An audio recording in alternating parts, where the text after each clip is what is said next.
I think jazz has been able to shape just not only North American, but just world culture because of its core element of freedom.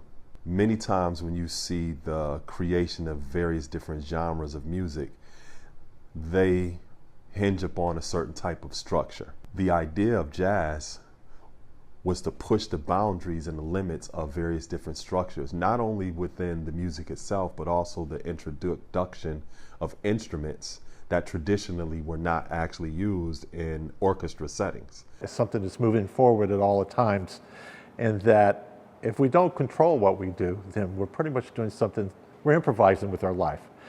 Each morning we get up, we can do things like that, think of things we'd like to try, and jazz is the same way. And the results sometimes can be magnificent, other times could be accidental, other times it may not work out. There are only 12 notes, but in jazz there are not those rigid rules which govern other types of music like classical or even more earthbound or organic types of music like roots music.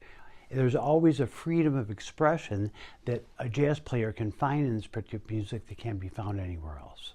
To improvise in jazz is really a sense of freedom that once you've gained a certain amount of skill, the more skill you have, the more freedom you have to express yourself.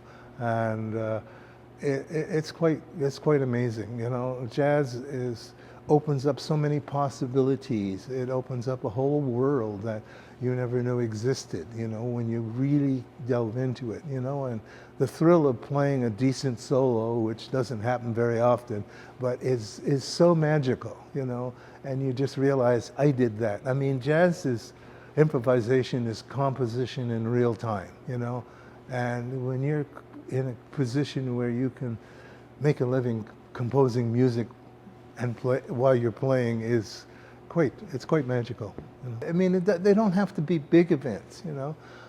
They can be a small little coffee house somewhere where you might have an audience of 12 people, and yet the magic occurs, you know.